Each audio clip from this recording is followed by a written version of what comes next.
बेवकूफ इंसान, ये कोई मामूली गुंडा नहीं है, ये विक्रांत का छोटा भाई है और विक्रांत के नाम से पूरा दिल्ली कांपता है। कबीर को विक्रांत भाई के बारे में कुछ पता नहीं था और तभी वहाँ पर एक बड़ी सी गाड़ी आकर रुकी। मेरे बड़े भैया आ गए, अब वो तुम्हें कहीं का नहीं छोड़ेंगे।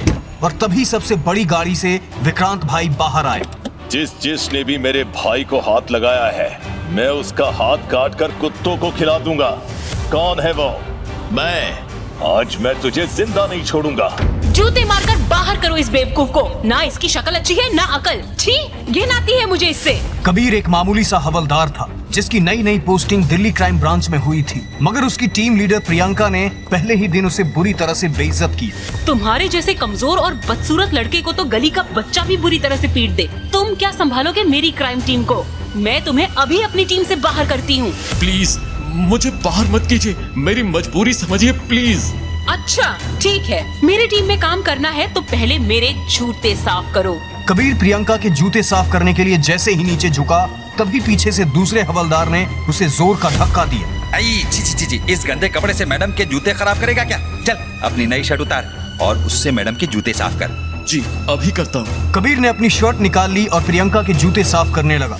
तभी हवलदार तांबे ने प्रियंका से कहा, मैडम आपको पता है आज बॉलीवुड की सबसे बड़ी हीरोइन जेनिफर अपने पुलिस स्टेशन में रिपोर्ट लिखवाने आ रही है। हाँ, उसने खास बोला है कि मीडिया को इस बारे में पता नहीं चले। क्या सच? मैं जेनिफर की बहुत बड़ी फैन हूँ। उन्हें सामने से देखने के लिए तो पूरी दुनिया तरसती है। आज मुझे इतना बड़ा मौका मिलने वाला है, मगर कब आएंगी वो? और तभी पुलिस स्टेशन के बाहर एक बड़ी सी गाड़ी रुकी। लगता है मैडम वो आ गई। जेनिफर के कदम जैसे जैसे पुलिस स्टेशन के पास आ रहे थे, सभी लोगों की एक्साइटमेंट बढ़ रही थी। जेनिफर मैम, आप मेरे सामने हो। मुझे अपनी आंखों पर यकीन नहीं हो रहा। लोग तरसते हैं आपको देखने के लिए। मैम, मैं आपको कैसे बताऊं कि मैं आपकी कितनी बड़ी फैन हूं। आपका काम 1 मिनट में हो जाएगा। ओए कबीर, जल्दी से मैडम के लिए पानी लेकर आओ। और जैसे ही कबीर पानी लेकर बाहर आया, उसे देखते ही जेनिफर भाग कर आई और कबीर के पैरों में गिरकर रोते हुए कहने लगी, कबीर प्लीज मुझसे शादी कर लो।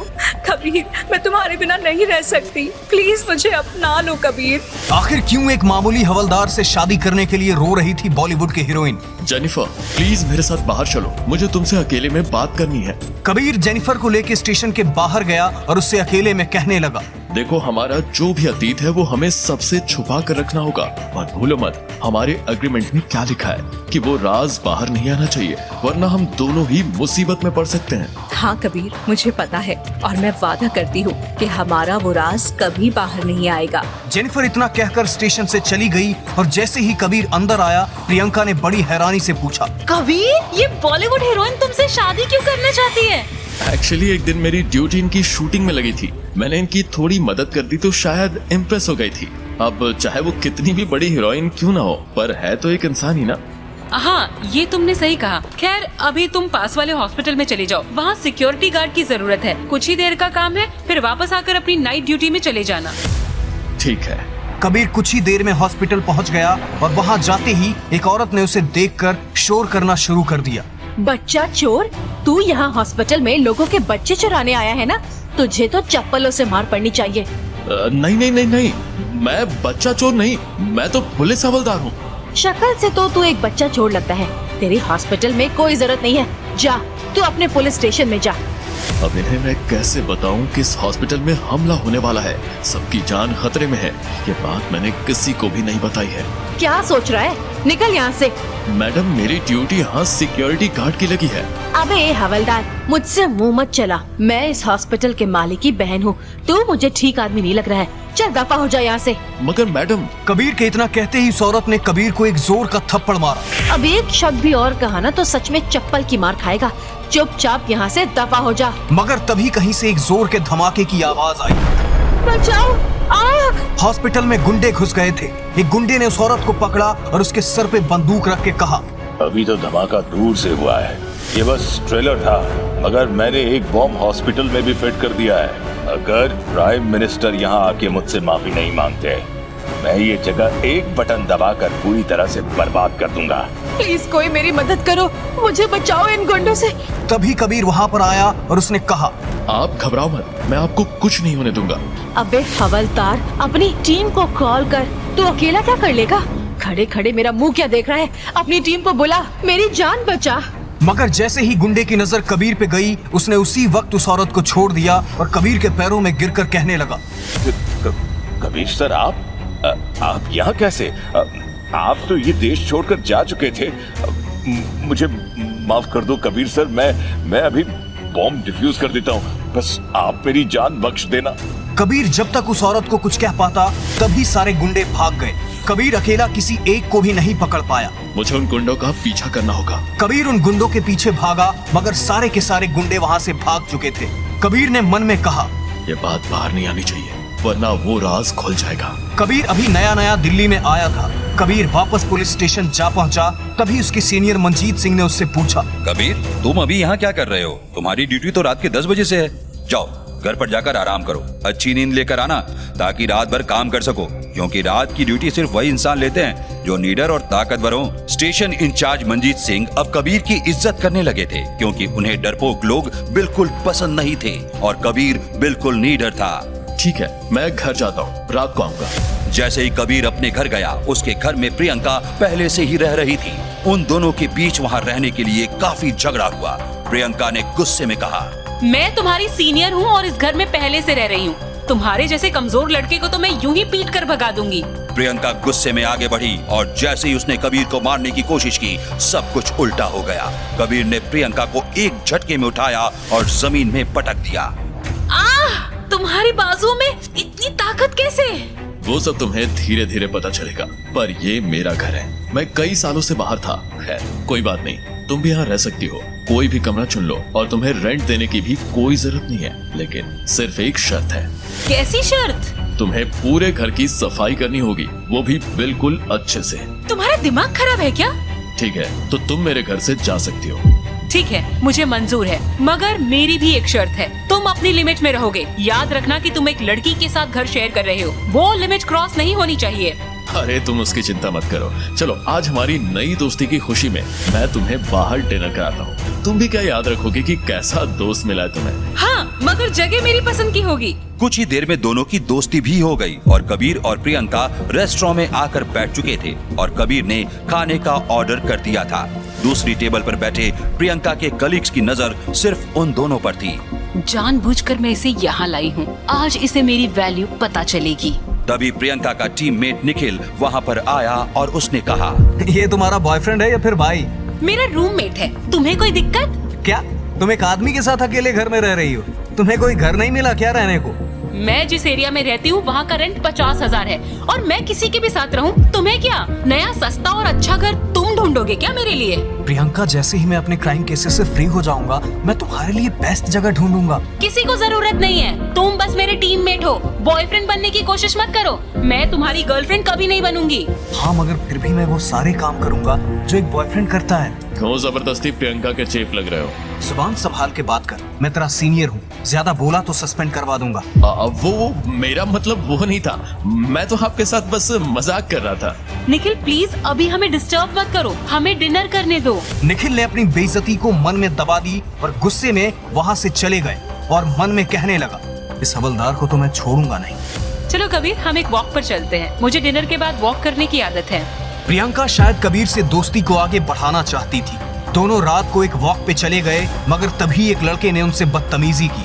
अरे इस लंगूर के हाथ अंगूर। अरे मैडम, इससे हैंडसम तो मैं दिखता हूँ, मेरे साथ चलोगी? कबीर कुछ कहता उससे पहले प्रियंका ने कहा, कबीर इसके मुंह नहीं लगते। ये विक्रांत भाई का छोटा भाई वरुण है। ये बहुत खतरनाक लोग हैं, इनसे जितना दूर रहे हमारे लिए उतना ठीक है।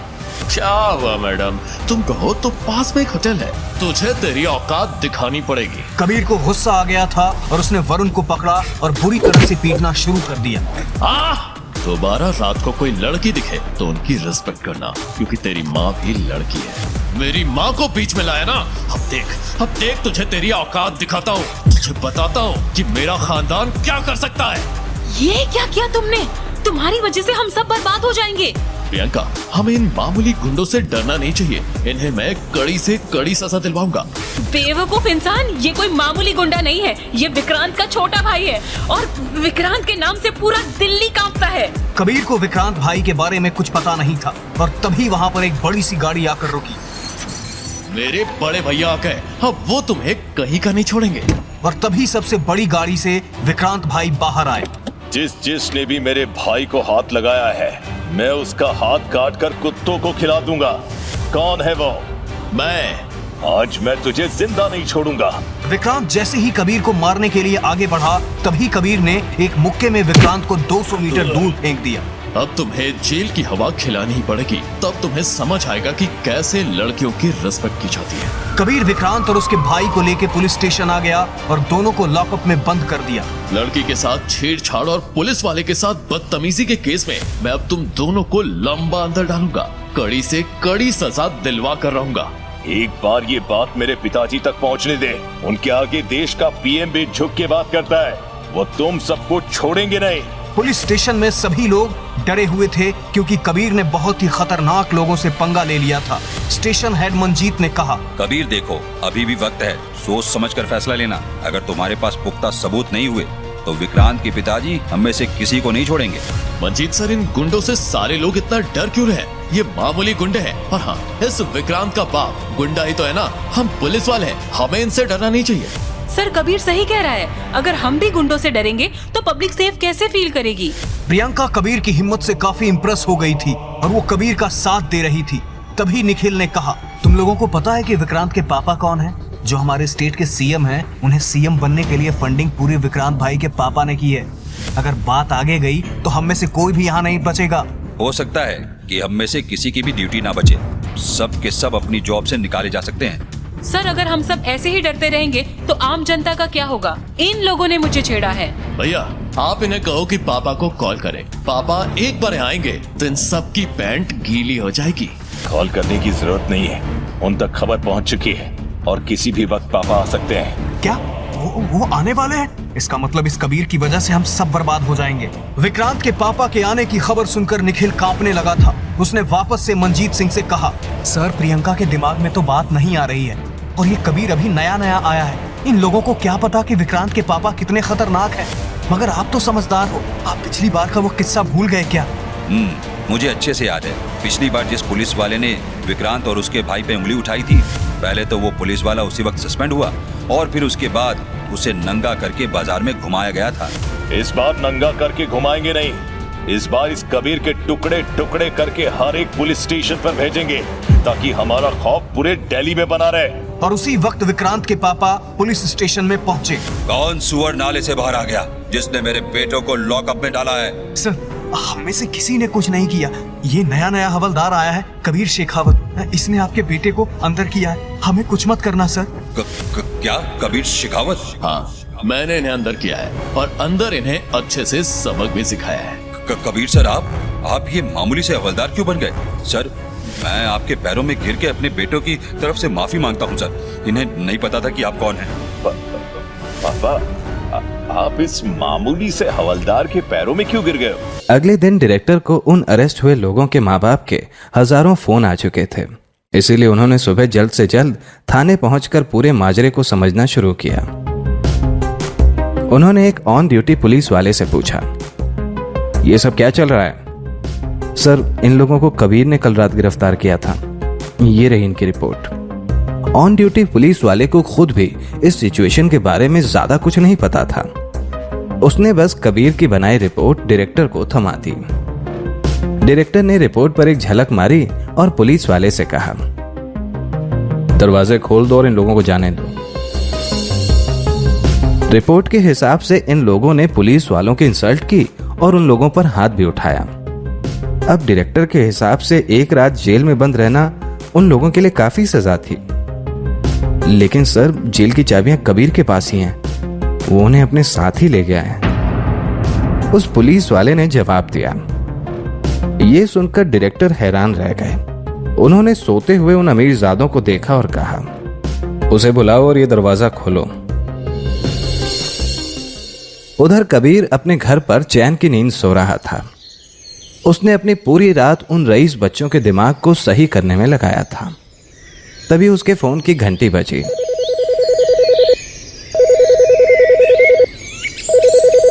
नींद में ही जब उसने समय देखा तो दोपहर के 12 बज रहे थे। कबीर ने फोन नहीं उठाया और उठकर फ्रेश होने चला गया। कुछ देर बाद जब वो खाने की तलाश में अपने कमरे से निकला तो उसने देखा कि नताशा भी अपने कमरे से निकल रही है। नताशा अभी भी अपने नाइट सूट में ही थी। वो जैसे ही निकली, अचानक से कबीर उसके सामने आ गया। उसे देखकर वो एकदम से चौंक गई। कुछ देर के लिए तो वो भूल ही गई थी कि उसका घर कबीर ने ले लिया है और उसे अब कबीर के साथ ही रहना है। अब नताशा कुछ बोल पाती इसके पहले ही प्रियंका दोपहर का खाना बनाने आ गई।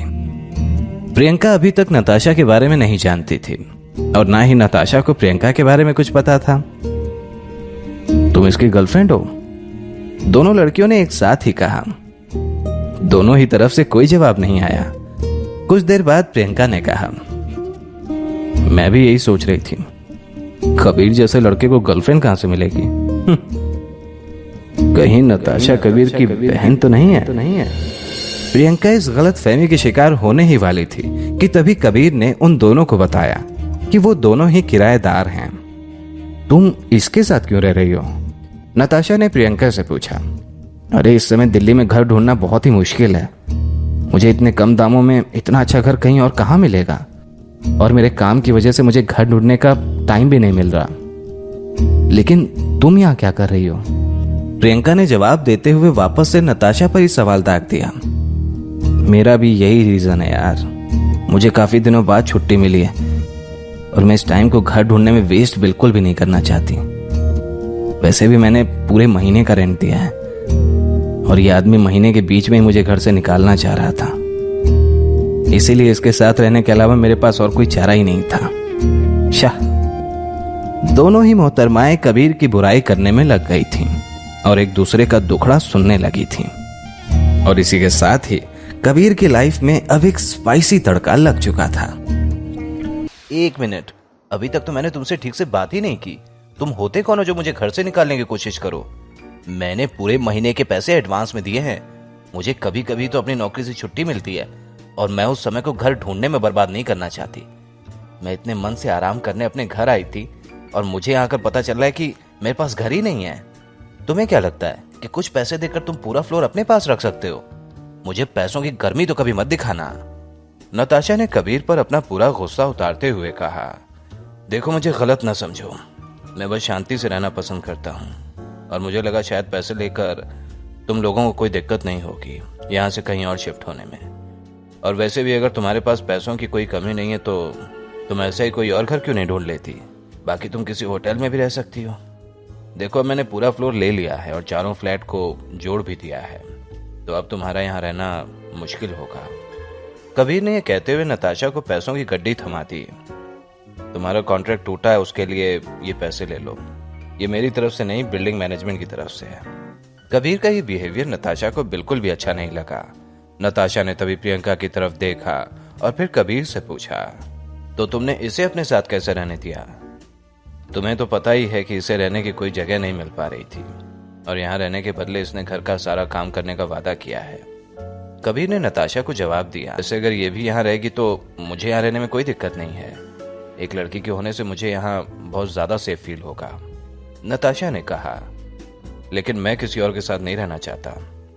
कबीर को किसी और के साथ रहने का बिल्कुल भी मन नहीं था, इसीलिए उसने नताशा को ना कर दिया। लेकिन इसके साथ तो रह रहे हो ना? देखो मुझे सिर्फ 1 महीने की छुट्टी मिली है और मैं ये समय दूसरा घर ढूंढने में नहीं बिताना चाहती। मुझे बस यहाँ 1 महीने रहने दो। नताशा ने प्रियंका की तरफ इशारा करते हुए कहा, लेकिन तुम किसी होटल में भी तो रह सकती हो। मुझे वहां के बेड्स बिल्कुल भी अच्छे नहीं लगते, वो बिल्कुल भी कंफर्टेबल नहीं होते। नताशा बोल ही रही थी कि तभी इतने में कबीर का फोन फिर से बज उठा। मैं तुमसे वापस आने के बाद बात करता हूँ, कबीर ने कहा। कबीर का फोन लगातार बजे जा रहा था, जिसके बाद कबीर वहां से जाने लगा। उसके जाते ही नताशा ने प्रियंका से कहा, मेरा नाम नताशा है और तुम्हारा? प्रियंका सारण। प्रियंका ने जवाब दिया, हम दोनों को एक दूसरे का साथ देना पड़ेगा। तुम इस आदमी के बारे में कुछ जानती भी हो जो उसके साथ रहने को तैयार हो गई? नताशा ने पूछा। मैं पुलिस ऑफिसर हूं, मुझे किस बात का डर? प्रियंका ने जवाब दिया, पुलिस हो या फिर कहीं की महारानी, तुम्हारा चेहरा इतना सुंदर है कि अगर मैं लड़का होती ना तो फिर क्राइम करने से पहले कुछ नहीं देखती। नताशा ने मजाक करते हुए प्रियंका से कहा, कबीर दिल का बुरा नहीं है, कम से कम उन लड़कों से तो अच्छा ही है जिनको बातें बनाने के अलावा कुछ भी नहीं आता। और वैसे भी मुझे नहीं लगता कि उसको मेरे में कोई इंटरेस्ट भी है। प्रियंका ने कहा, ये सब बकवास है। मैंने पूरी दुनिया देखी है और हर तरीके के आदमियों से मिली हूँ। प्रिंस, बिजनेसमैन, स्पोर्ट्स पर्सन, सबके साथ फ्लाई कर चुकी हूँ। मैं इन मर्दों की रग रग से वाकिफ हूँ, नताशा ने कहा। नताशा से बात करते करते प्रियंका सोफे पर बैठ गई और उसने कहा, तब भी तुम यहाँ रहना चाहती हो? मैं यहाँ 3 सालों से रह रही हूँ और होटल के बेड से मुझे सच में बहुत दिक्कत होती है। मैं अगर किसी और के बिस्तर पर सोने लगती हूँ ना, तो मुझे अच्छी नींद ही नहीं आती और मैं अपनी छुट्टी खराब नींद के साथ बिल्कुल भी नहीं बिताना चाहती। नताशा बोल ही रही थी कि तभी आसमान से एक प्लेन के गुजरने की आवाज आई। उस आवाज को सुनते ही नताशा खुश होकर बालकनी की तरफ भागी और आसमान को देखने लगी। उधर पुलिस स्टेशन में कोहराम मच चुका था। हर जगह अमीर लड़कों के माँ बाप के भेजे हुए लॉयर्स यहाँ वहां घूम रहे थे। बात यहाँ तक पहुंच चुकी थी कि डायरेक्टर ने अपने ऑफिस का दरवाजा तक अंदर से बंद कर लिया था ताकि उसे और लॉयर से डील ना करना पड़े। वो बस कबीर के आने का इंतजार कर रहा था। डायरेक्टर को भी ऊपर से लगातार फोन कॉल्स आ रहे थे। अगर स्टेशन से कोई इन लोगों को अरेस्ट करने का रीजन बताकर सारा ब्लेम अपने सर ले ले तो सारी बात खत्म हो सकती थी। ब्लेम लेने वाले को भी ज्यादा से ज्यादा 2 महीने तक छुट्टी पर भेज दिया जाता, लेकिन कोई भी इस चीज की जिम्मेदारी लेने को तैयार नहीं था। सब सिर्फ और सिर्फ कबीर के वापस आने का इंतजार कर रहे थे। डायरेक्टर के ऑर्डर पर जेल के दरवाजों को वेल्डर बुलवाकर खुलवाया भी जा चुका था, लेकिन अंदर बैठे लड़कों ने बाहर आने से मना कर दिया था। ना जाने उन सब ने अंदर बैठे बैठे क्या खिचड़ी पकाई कि जेल के दरवाजे खुलने के बाद भी वो बाहर आने से इनकार कर रहे थे। विक्रम ने तभी अपने लॉयर को इशारे से पास बुलाया और उसके कानों में कुछ कहा। लॉयर ने जिस पर अपना सिर हिलाया और थाने के पुलिस वालों से जाकर बोला, मेरे क्लाइंट को बिना किसी वजह के अंदर रखा गया है, वो भी पूरी रात। ना उनके पास उनके फोन थे और ना ही उनके घर वालों को बताया गया कि वो बिना किसी वजह के अरेस्ट कर लिए गए हैं। अगर आप लोगों ने इनको अंदर रखने की कोई ठोस वजह नहीं बताई तो फिर मैं आप लोगों पर केस कर सकता हूँ। डायरेक्टर ने अपने ऑफिस से ये बात सुन ली और उन्होंने स्टेशन के इंचार्ज से कहा, तुमने उस नए आए लड़के को नाइट शिफ्ट में जाने ही क्यों दिया? अगर ये सब हम पर केस कर देंगे तो हम कुछ भी संभाल नहीं पाएंगे। ये सब तुम्हारी गलती है। जाओ और बाहर जाकर उन सबसे माफी मांगो और मामला शांत करो। सर, मेरे माफी मांगने से कुछ भी नहीं होगा। ये लोग सिर्फ और सिर्फ कबीर से हिसाब करना चाहते हैं। ये सब बातें चल ही रही होती हैं कि तभी कबीर स्टेशन पहुंचता है। वहां खड़े सारे लोग उसकी तरफ देखकर अंदर ही अंदर सोचने लगते हैं, आखिर ये इंसान इतनी हिम्मत कैसे कर सकता है। कबीर के अंदर आने के बाद सारे अमीर घर के लड़के चिल्लाने लगे, यही है वो कल रात वाला पुलिस ऑफिसर, यही है। उन लोगों के लॉयर्स ने तभी कबीर को एकदम से घेर लिया और उस पर सवालों की लड़ी छोड़ दी। अगर आप हमारे क्लाइंट को अरेस्ट करने की वजह नहीं बता सकते तो हम आप पर केस कर देंगे। हमारे क्लाइंट को काफी चोटें भी आई हैं। माना आप पुलिस वाले हैं, लेकिन आप ऐसे किसी के साथ मारपीट नहीं कर सकते। कबीर ने तभी उन सबको हल्का सा पुश किया और जेल की तरफ जाकर कहा, क्या हुआ, तुम लोग बाहर नहीं आना चाहते? तो क्या आप कोई गहरा गहरा पुलिस वाला हम लोगों को अपनी मर्जी से मार सकता है और जेल में भी बंद कर सकता है? विक्रम ने गुस्से से चिल्लाकर कहा, मैंने तुम पर बिल्कुल भी हाथ नहीं उठाया। अगर तुम्हें चोटें आई हैं तो वो सिर्फ इस वजह से क्योंकि तुम पुलिस का काम रोक रहे थे। तुम्हारी चोट का इल्जाम तुम मुझ पर नहीं लगा सकते। आपने इन लोगों को किस बात के लिए रात भर जेल में रखा? वहां खड़े लॉयर्स ने कबीर से पूछा। पुलिस का काम रोकने, पुलिस का इंसल्ट करने और उन पर थूक फेंकने के इल्जाम में। मैं चाहता तो इनको उस समय शूट भी कर सकता था। कबीर ने जवाब दिया, ये सब तो आपके हिसाब से हुआ। मेरे क्लाइंट की कहानी आपकी बात से बिल्कुल भी मैच नहीं होती। वहां मेरे साथी भी खड़े थे, आप चाहें तो उनसे भी पूछ सकते हैं कि कल रात हुआ क्या था। कबीर ने कहा। इतने में ही विक्रम बोला, आप पुलिस वाला तो पुलिस वालों की तरफ होगा ना? ये सुनकर विक्रम के साथियों ने भी उसका साथ दिया और वो भी बोले, एकदम सही बात है। इन लोगों ने हमें बहुत मारा और बिना वजह रात भर जेल में रखा। कुछ ही पल बाद डायरेक्टर और उनके पीछे पीछे स्टेशन इंचार्ज मंजीत भी बाहर आ गए। उन्होंने देखा कि सारे अमीरजादे अभी भी गुस्से में वहीं बैठे हुए हैं। डायरेक्टर ने जबरदस्ती अपने चेहरे पर मुस्कान लाते हुए पूछा, क्या अभी भी कोई दिक्कत है? डायरेक्टर दास, अच्छा वो आप यहीं पर हैं। मेरे क्लाइंट और उसके दोस्तों को कल रात आपके एक ऑफिसर ने बिना बात के अरेस्ट कर लिया था। आप इनके चेहरे पर देखिए, साफ साफ पता चल रहा है इनको बुरी तरह से मारा गया है। अब हमें आप ही बताइए कि इनको पूरी रात जेल में रखने की वजह क्या थी? आपके पुलिस वालों को तो इज्जतदार लोगों से बात करना ही नहीं आता, और वैसे भी उसकी हिम्मत कैसे हुई मेरे क्लाइंट्स पर हाथ उठाने की? उनकी बातें सुनकर डायरेक्टर दास ने कबीर की तरफ देखा और इशारों में उससे जवाब मांगा। सर, इन लोगों को मैंने लड़ाई करते हुए देखा और इनकी लड़ाई शांत कराने की भी बहुत कोशिश की, लेकिन इन लोगों ने मेरी एक भी बात नहीं मानी। सिर्फ यही नहीं, बल्कि इन्होंने एक ऑन ड्यूटी पुलिस ऑफिसर का इंसल्ट करते हुए पुलिस के कामों में रुकावट भी डाली। आपके क्लाइंट विक्रम ने तो मुझ पर थूक भी दिया था। जब बात इतनी बिगड़ जाए तब हम पुलिस वाले शांति बनाने के लिए इन लोगों को अरेस्ट करने का पूरा हक रखते हैं। कबीर ने एक सांस में अपनी पूरी बात रखी। आपका नाम कबीर शेखावत है ना? आपने अभी जो इल्जाम मेरे क्लाइंट पर लगाए हैं, क्या आपके पास उनका कोई भी एविडेंस है? वहां खड़े एक लॉयर ने कबीर से पूछा। इंचार्ज मंजीत को भी दिख रहा था कि लॉयर्स कबीर को फंसाने की पूरी कोशिश कर रहे हैं। ये देखते हुए उन्होंने कबीर से धीरे से कहा, इन लोगों को जाने दो और माफी मांग लो। इस समय मैं और डायरेक्टर दास तुम्हें बचा लेंगे। यहां बहुत सारे लोग इन्वॉल्व हो चुके हैं। अगर बात बढ़ गई तो फिर बहुत आगे तक जाएगी। इंचार्ज मंजीत की इस बात से कबीर बहुत ज्यादा चिढ़ गया और उसने कहा, मैं इनसे माफी मांगूं? जेल में बैठे लड़कों ने कबीर की बात सुन ली थी। तभी उनके बीच बैठे विक्रम ने कहा, अब माफी मांगकर कोई फायदा भी नहीं होने वाला है। तुम लोग लॉ फॉलो करना चाहते हो ना, तो फिर अब वही होगा। विक्रम का लॉयर भी उसकी बात में हामी भर रहा था और उसने कबीर से कहा, सबसे पहले तो बिना वजह अरेस्ट से मेरे क्लाइंट को जो दिक्कत हुई है उसकी भरपाई, उसी के साथ साथ उसकी जेल में रहने से रेपुटेशन भी बहुत खराब हुई है। इन दोनों को मिलाकर प्लस मारपीट, हाँ, आपके पुलिस डिपार्टमेंट पे कम से कम 1.5 करोड़ का केस होगा अब। लेकिन अगर आप लोग यही बात खत्म करना चाहते हो तो कम से कम आपको 70 लाख देने होंगे। वकील की बात सुनकर डायरेक्टर दास और इंचार्ज मंजीत दंग रह गए। आखिर इतने पैसे वो लोग कैसे अरेंज कर पाएंगे? विक्रम जी ने यह रकम बहुत सोचने के बाद तय की है। उनको पता है कि आप लोगों का डिपार्टमेंट ज्यादा पैसे अरेंज नहीं कर पाएगा, इसी वजह से उन्होंने पैसों की रकम बहुत कम रखी है, विक्रम के लॉयर ने कहा। उसी के साथ साथ दूसरे लॉयर्स भी यही कहने लगे। हम भी इस बात से सहमत हैं। अगर पुलिस डिपार्टमेंट बात यहीं खत्म करना चाहता है तो फिर आपको हमें 70 लाख देने होंगे। अरे, हमारा डिपार्टमेंट आप लोगों को इतने पैसे कहां से दे सकता है? डायरेक्टर दास ने हंसते हुए कहा। विक्रम अच्छी तरीके से जानता था कि उसकी बोली हुई रकम पुलिस डिपार्टमेंट सपनों में भी नहीं दे पाएगा। वो सिर्फ उनको परेशान होते हुए देखना चाहता था।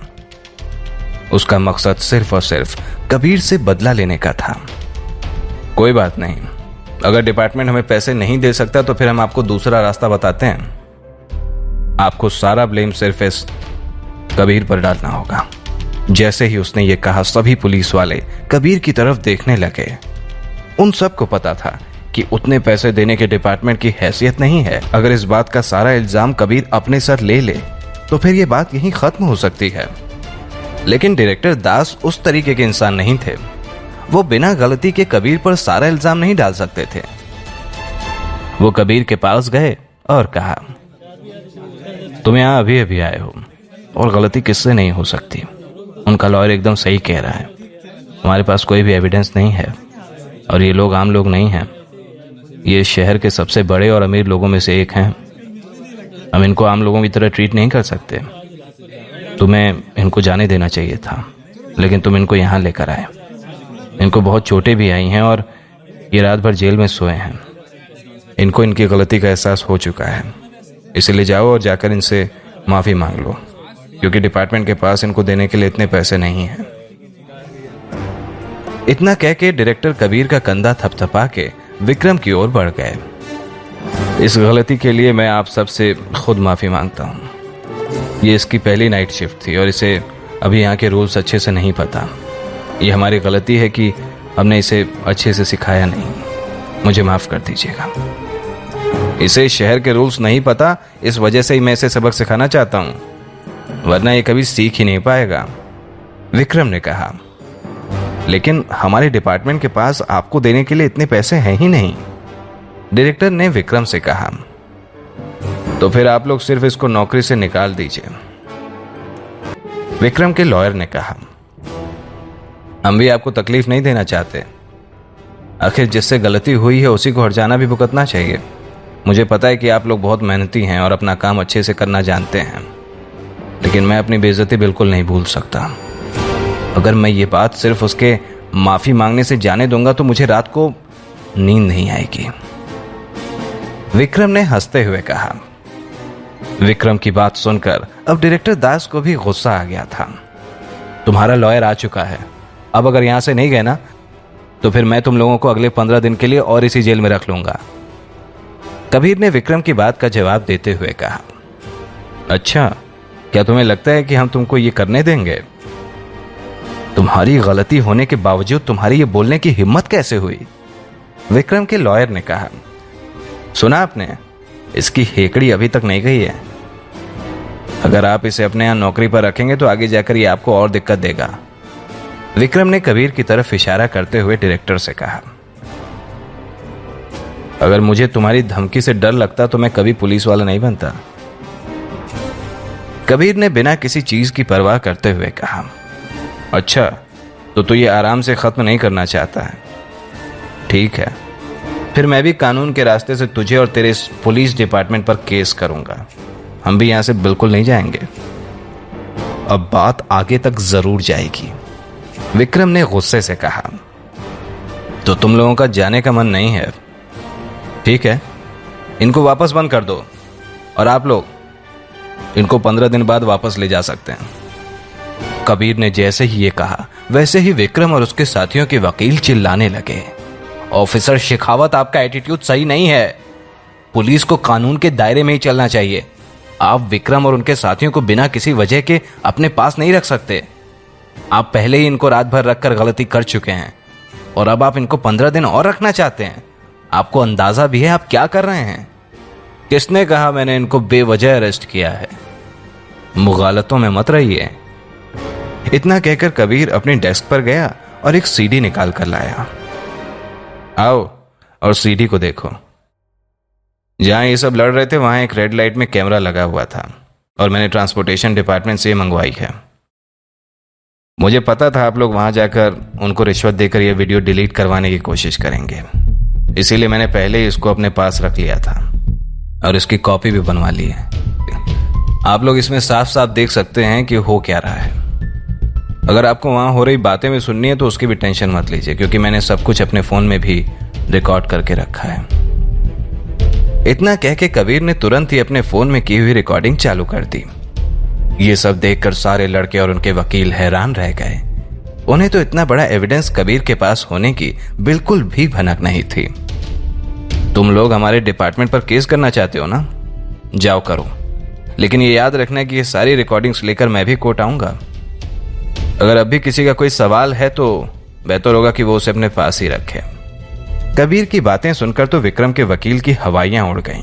कुछ देर बाद कबीर के पास आकर उसने बहुत ही धीमी आवाज में कहा, ऑफिसर शेखावत, हम इस बात को और आगे नहीं ले जाना चाहते। अगर आप चाहें तो हम आपसे 70 लाख में एविडेंस खरीद सकते हैं। विक्रम का वकील, जो अब तक कबीर और डिपार्टमेंट को धमकी पर धमकी दे रहा था, वो अब अपनी सारी अकड़ छोड़कर बात खत्म करने की भीख मांग रहा था।